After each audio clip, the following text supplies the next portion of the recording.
Well, good morning. I'm going for a hike today. I'm hiking into a tree that is a bowl carver's dream. That's why I want to share it with you. I think they call it burrows. I'm not sure. I'm not a wood carver. But this tree is about, I don't know, 40 feet tall. And it is covered with these round burrows from top to bottom. I know where there's 2 of these trees. So I might get to the second one, but I'm taking you into the biggest one right now. I'm on a snowshoe hike today of roughly about 3 miles. So this is kind of a twofold trip. What I want to do on the way in, I want you to, if you look around, there's no grass materials. We still have over 3 feet to 4 feet of snow in the woods. So what I want to do today is, as I come across fire tinder sources, I would like to stop and I'd like to share them with you so that you'll see. This is in the state of Maine. I can't talk for other parts of the country. But here in the state of Maine, when we have this much snow, it's good to know this stuff. So I just want to share. I don't know what we're going to find.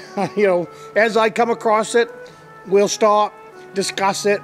And if you have any questions about it, just drop me a comment and let you know where I found it and how I use it.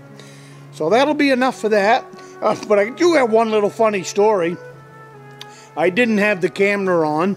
I was going to set up behind me on this log behind me so I could sit down and have a little coffee break. Got my snowshoes on. I sat down on that log and the thing broke. And I went head over tea kettle down over the back of it. Which brings me to another part of this. I did a video on my snowshoes. They're just a 1 binder that goes over the toe. I don't have a back strap on the heel. I have just a toe strap. And the reason for that is situations like this one. You need to be able to get your snowshoes off sometimes. I'm in 3 feet of snow here. You can't be mulling around in snow trying to get your snowshoes off.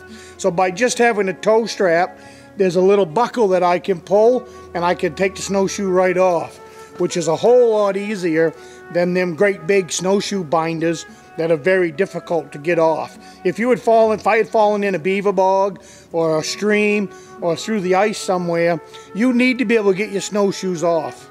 This is one of them cases. It was kind of funny, but one more example of why I have just a toe strap on my snowshoes. So something to think about. I'll turn you on here in just a few minutes. I just want to show you this tree right here. This is a dead popple tree. If you look up it, it's completely dead all the way to the top. And then right beside it is another dead one. Now in my opinion, if you're going to cut down a tree and you find a tree like this, dead popple, that would probably be some of the best firewood that you could cut down. It's not a very big tree. It would be easy to get into. It's a semi-hardwood tree. So that thing will burn like the dickens in a fire pit. So if you was out here and needed some good campfire wood, there you go. And way off in the distance, I'm going to try to zoom in on it. You see that tree out there that's all dead and brown? That right there, if you was to cut that tree down right there, you've not only got a lot of firewood, but you've got, look at the tinder source up in the top of it, and the small branches and the kindling. If you was to drop that tree and spend the night right here in this little spruce thicket, you would have more than enough firewood to supply you in this little grove. So I just wanted to show you these few little trees that are here. All right, this is the tree that I have been snowshoeing out to. I've snowshoed approximately 1.5 miles to get out here. But this is what I would consider a bowl carver's dream tree. Now I don't have any idea what I am looking at. All that I know is I found 2 of these trees out here. I would imagine that would make one heck of a bowl. Now that big knot on the bottom, I've had ideas of coming out here to harvest this tree and turning that into some kind of a tabletop. But I found it about 3, maybe 4 years ago, and I just don't want to touch it until I really decide what I would like to use it for. If ever touch it. I might never touch it. But I just thought I wanted to share it with everyone. I will zoom in. Them knots travel the whole length of the tree, all the way up to the top. I don't believe you'll be able to see it, but I will shoot up there anyways. I will zoom in. It's hard to see the viewfinder, what I'm looking at, but I will try.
I think it's a pretty nice tree, but if I thought if a bushcrafter with some bushcraft skills wanted to carve some bowls, I would think that that would be the perfect tree for a bushcrafter to come across. So I will wrap around the backside of this tree, take a few more shots of it so that I can put together a halfway decent little video about this bowl tree. That's what I call it. I call it my bowl tree. I snowshoed about 1.5 miles today to get out here so that I could share this tree with you.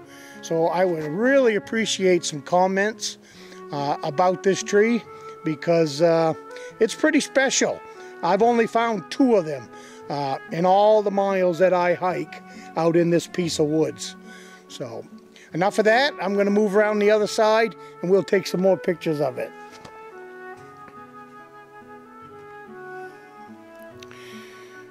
All right, here's start at the base. I'll work my way up it. You can see all them burrows. They're even on the limbs. They're all the way up to the tree.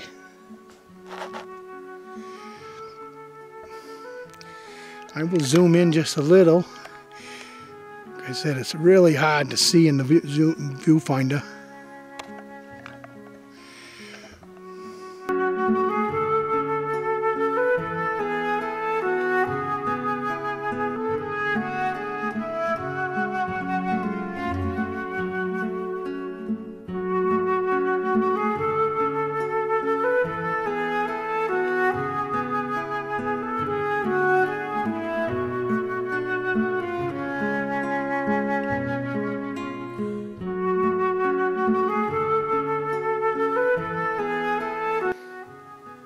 Well, this is going to wrap up my snowshoe hike out to the Bushcrafter's bowl tree, is what I like to call it.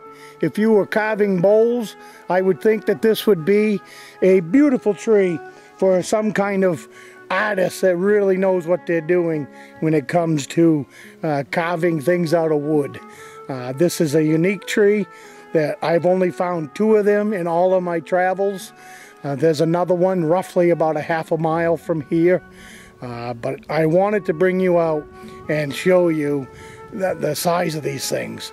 That one there on the bottom is probably 3 feet across easily.